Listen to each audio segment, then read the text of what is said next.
Project Overwatch is about bringing people together that serve their community and the country at great risk to their lives. So veterans, police officers, firefighters, those are the groups that we're trying to develop fidelity between. What we're doing here today is we want to try to do something just to let the officers know that there's a strong vein in the community that's supporting them, a voice that hasn't been heard yet. In a time where we see the ongoing war on police and many people who serve our country with honor berated as a result of the actions of a few, this retired United States Army soldier aims to promote fidelity between veterans, law enforcement, and others who risk their own lives to serve our community and country. Here today is the founder of Project Overwatch, retired U.S. Army soldier Jamal Lab. Jamal, welcome to the show.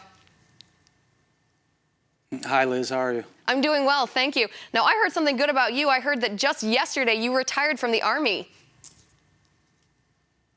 Yeah, that's right. It was yesterday, so it's still pretty fresh. I don't think it's really sank in yet. Well, congratulations, and thank you for your service to our nation. How long did you serve?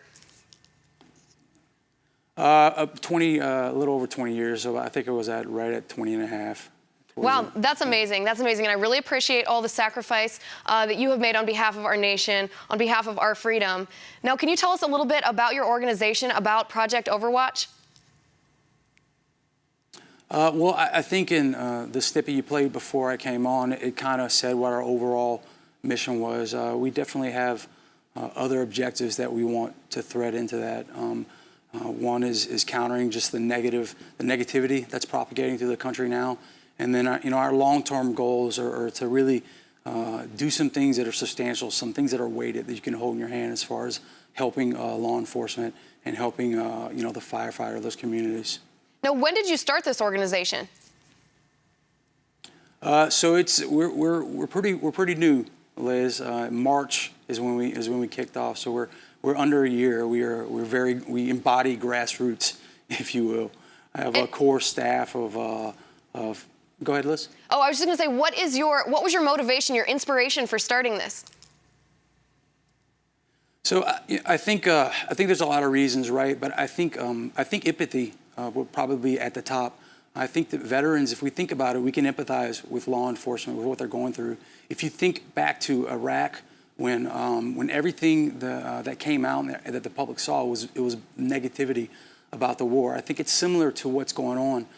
We can also empathize with law enforcement because any individuals that are willing to risk their lives on a daily basis in service to others, that's important. We law enforcement, military members, firefighters, we pick up our tools and we go to work every day knowing that we could pay that ultimate sacrifice. Now, you talk about grassroots outreach. What are some of your long-term goals that your organization has in regards to this outreach? Well, Liz, I think what we would like to do as we move forward and we grow, we receive corporate sponsorship and the like, is we would like to plug into a local department or station, host a charitable event using the local public that is following Project Overwatch. And with that money, the deliverable we would like to do is filling things like equipment gaps that they may have, training gaps that they may have, and also maybe some type of funds to assist when officers are injured in the line of duty. Now, as you know, the media has no problem politicizing negativity towards law enforcement, which I think is part of your mission to counteract. But how exactly are you going to address breaking the barrier between the trust between the community and law enforcement?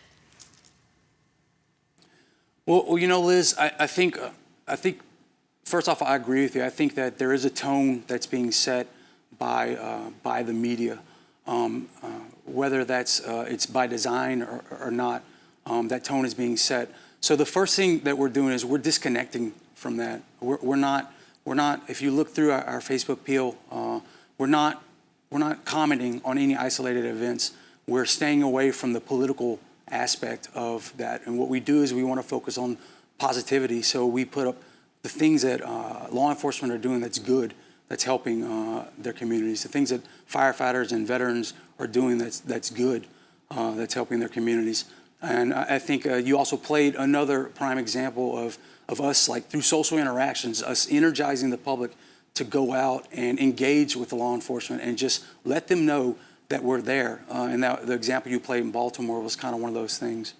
No, we certainly see the repercussions of this in the negative sense, the repercussions of the media bias, the negativity towards law enforcement.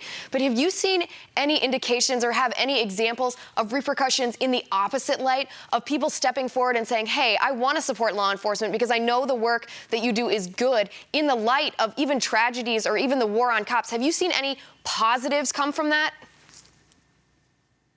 Yeah, absolutely, Liz. And I think that we need more. So if we're going to push back on what's going on, demonizing law enforcement, I don't understand. It's kind of peeling at the very fabric of what makes America great. And I have seen a lot of that. And I think that what I would ask is for the public, is to be more outspoken about it. I think that's one of the things that has to happen. No, you're putting on a virtual 5K called Christmas for Cops. Can you tell us a little bit about that? Sure, Liz. So the virtual 5Ks are kind of a new and emerging thing. Basically, it's good for what it gets is like nationwide people that believe in a cause. They can go out and run for it. So what happens is they register for the race just like you would for any other like road race. We send them out a bib and a T-shirt, and then what they can do is they send us in pictures of them doing the 5K wherever in the local area, wherever it is that they execute it. And they send us back pictures or even a social, one of the running apps that they can use to give us their times. And that's it. So we plan on using that money as like a charitable deliverable to the law enforcement in certain cities. If they go to our event, which it's very easy to find, all they have to do is just go to Facebook and throw Christmas for Cops virtual 5K into the search, and then it'll bring you to that event, and the link for the registration is there. So the money that we gain from that, we're going to do the money's going to go towards law enforcement for Christmas. And if you peel through our event, it'll tell you exactly how we're going to do that. The big thing we want that we want to do is we want to get groups across the country to get together. If we have an organization that comes on board, they believe in what we're doing, they get 5 or more people together and they register the event. And they send us a picture in and a logo. We're going to publicize that for them. We're going to put it on our market, on our web space. And Jamal, can you share with our viewers what your website is, where you will be posting that? Sure, absolutely. So it is www.project-overwatch.org. Perfect, thank you. And Jamal, congratulations again on your retirement, and thank you for your service to our nation. I appreciate you coming on the show tonight. My final point of the night is still ahead. Stay right here.